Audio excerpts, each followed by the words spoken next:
et bienvenue pour cette nouvelle vidéo. Je suis ravie de vous retrouver. J'espère que vous allez bien, que vous avez passé une bonne semaine et que vous avez eu d'excellentes lectures. Pour ma part, rien ne s'est passé comme prévu cette semaine. Comme vous le savez, je suis toujours dans le challenge Black November organisé par Séverine de la chaîne Il est bien ce livre. La semaine dernière, on devait lire un roman dont le titre comportait un mot du champ lexical de la mort. Comment dire que j'ai pas du tout lu les romans que je comptais lire cette semaine-là, étant donné que j'étais encore dans un roman de la semaine de la consigne précédente. Et puis j'ai lu un roman en lecture commune avec Jérôme du compte GG Bookin sur Instagram. Lecture commune que je n'ai pas terminée. Jérôme a terminé, mais pas moi. J'en suis un peu plus de la moitié, mais je ne l'ai pas terminée. Alors, je me suis pseudo rattrapée avec un livre audio. Je suis en train d'écouter le dernier Michel Bussy, Les Assassins de l'Aube, publié aux éditions des Presses de la Cité. Donc, assassin, champ lexical de la mort, on y est. Mais bon, je ne peux pas vous en parler maintenant parce que je ne l'ai pas terminé, forcément. Je suis dans un autre livre audio qui est une très très bonne surprise, qui n'a rien à voir avec un thriller, mais que j'aime beaucoup. Je vous en parlerai aussi la semaine prochaine. Donc, si vous avez un Cthulhu à ne pas manquer, ce sera celui de la semaine prochaine. Parce que celui de cette semaine, il ne va pas y avoir grand-chose à vous mettre sous la dent. J'en suis désolée. Donc, j'ai lu 2 romans. Un en physique.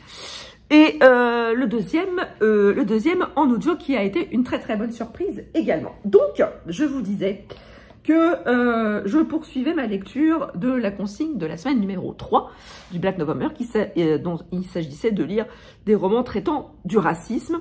Donc, j'ai lu Les Oubliés de John Grisham, publié aux éditions J.C. Lattès. Depuis plus de 30 ans maintenant, John Grisham, dans ses romans, dénonce les failles et les inégalités du système judiciaire américain. Ici, on va aussi avoir un peu de dénonciation des failles du système judiciaire américain dans un groupe, en ciblant un groupe particulier de prisonniers. Et un groupe aussi de personnes qui se battent pour que ces gens ne soient pas oubliés de tous. On va suivre un avocat. Il travaille dans une association, les Anges Gardiens, qui sillonne les États-Unis pour tenter de faire sortir de prison des gens qui sont complètement innocents et qui ont été broyés, littéralement, par le système judiciaire américain. Là, en l'occurrence, cet avocat, il s'appelle Post, il a, dans leur association, ils ont 6-8 clients qu'ils tentent de faire libérer, et Post, il en a un en particulier. Il s'appelle Quincy Miller. Il a été condamné il y a 23 ans pour le meurtre de son avocat. Il a été condamné à la prison à perpétuité. Or, il est innocent. Ça faisait plusieurs mois que le cas de Quincy Miller traînait sur le bureau des Anges Gardiens. Et d'un commun accord, un jour, ils acceptent de prendre l'affaire de Quincy. Et Post va rendre visite à Quincy en prison, et très vite, il a la conviction que Quincy est innocent. Il a été piégé, littéralement, et c'était le coupable idéal. C'était un noir, dans une ville blanche. La victime est un avocat blanc. Le jury était majoritairement blanc, et le juge était blanc. Voilà. Les policiers qui ont fait l'enquête étaient, je vous le donne en mille, blanc. Bref, le pauvre Quincy s'est fait, avait sa couleur de peau contre lui, et il s'avère que, en creusant un petit peu, bon nombre de témoignages qui a eu lieu lors de son procès étaient faux. On a franchi le pas en découvrant que peut-être qu'un indice aurait été peut-être volontairement déposé dans le coffre de sa voiture pour l'incriminer un peu plus. Bref, Quincy n'a pas eu de chance. Et Post, lui, veut absolument rétablir la vérité. Alors, peut-être pas trouver le vrai meurtrier de cet avocat blanc, qui s'est fait quand même sauter la cervelle à coup de fusil à pompe. Je vous laisse imaginer l'état du corps après. Et non, lui, son but, c'est de prouver l'innocence de Quincy et de le faire sortir de prison. Parce que passer quand même 23 ans dans une prison oubliée de tous, malgré tout, et en sachant pertinemment qu'on est innocent, ça vous brise une vie. Or, Quincy, il a encore l'espoir, il a encore, oui, cet espoir de pouvoir sortir, de pouvoir à nouveau être libre. Et John Grisham va nous expliquer par le menu le travail colossal de ces personnes, de ces avocats qui prennent fait et cause pour ces personnes oubliées du système judiciaire, le travail de fourmi obligé de fouiller dans les archives de la police, quand ces archives sont encore existantes, bien évidemment. Et on voit ici tout le travail de fourmi. Et franchement, c'est incroyable parce que réellement, il y a réellement aux États-Unis des personnes comme cet avocat, comme Post, qui travaillent pour tenter de libérer ces personnes qui sont oubliées. Et là, dans le roman, il faut savoir que ils sont très très peu payés. Ils ont juste à peine de quoi subvenir aux besoins de l'association, de payer quelques factures, de payer des experts aussi judiciaires pour démonter un peu tout ce qui avait été fait auparavant. Mais les avocats ne se payent pas. Post, il vit absolument dans le dénuement le plus profond. Il vit quasiment au-dessus de son à l'étage au-dessus de son bureau, dans une petite pièce, dans un dénuement total, sans meubles, sans rien. Il vit quasiment dans sa voiture parce qu'il sillonne les États-Unis dans sa voiture à la recherche de témoins potentiels. Bref, il y a aussi un passage absolument glaçant. D'un cartel de drogue qui menace un avocat, c'est glaçant. Et voilà, voilà, dans la majorité des cas, ce sont quand même les oubliés, ce sont quand même des personnes noires qui sont victimes de leur couleur de peau, tout simplement, qui sont incarcérés pour des crimes qu'ils n'ont pas commis ou qui ont peut-être commis quelques infractions, mais qui sont montés en épingle pour pouvoir justement les mettre en prison. C'est absolument abominable la façon dont ces personnes sont traitées. J'ai eu aussi de grands moments d'émotion quand les anges gardiens arrivent à faire libérer un client, l'émotion de celui qui a été en prison à tort, qui retrouve sa liberté, c'est un sentiment absolument grandiose pour l'avocat, pour la victime de l'erreur judiciaire. C'est voilà, c'est un roman absolument édifiant sur ce qui se passe aux États-Unis. Et John Grisham n'a de cesse de dénoncer tout je crois qu'il est avocat lui-même, et pendant 30 ans depuis plus de 30 ans dans ses romans, il dénonce toutes ces failles du système judiciaire américain qui peut être capable du pire. Là, on l'a vu encore une fois, comme du meilleur, quand enfin l'erreur judiciaire est reconnue et que la victime de cette erreur judiciaire est pleinement innocentée. J'espère que je vous ai donné envie de lire ce roman qui est vraiment édifiant. Moi, j'adore les romans de John Grisham qui sont toujours extrêmement bien écrits. Il nous explique aussi le système judiciaire américain avec des termes simples. Franchement, on comprend tout à fait ce qui se passe. C'est d'accès facile et ça nous permet d'avoir une autre vision de ce qui se passe outre-Atlantique chez nos amis américains. Voilà, n'hésitez pas à me dire en commentaire si vous l'avez lu ou si je vous ai donné envie de lire ce roman. Ensuite, j'ai écouté une petite surprise. J'ai écouté Éruption de John Grisham, non, de Michael Crichton et James Patterson.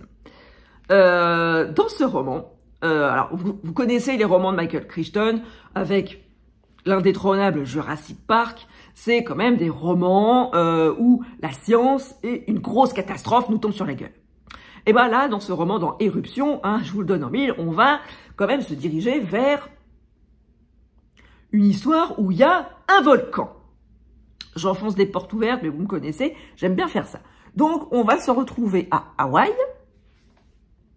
sur une île de l'archipel d'Hawaï, où le Mauna Loa est un volcan qui montre des signes assez vifs de réveil.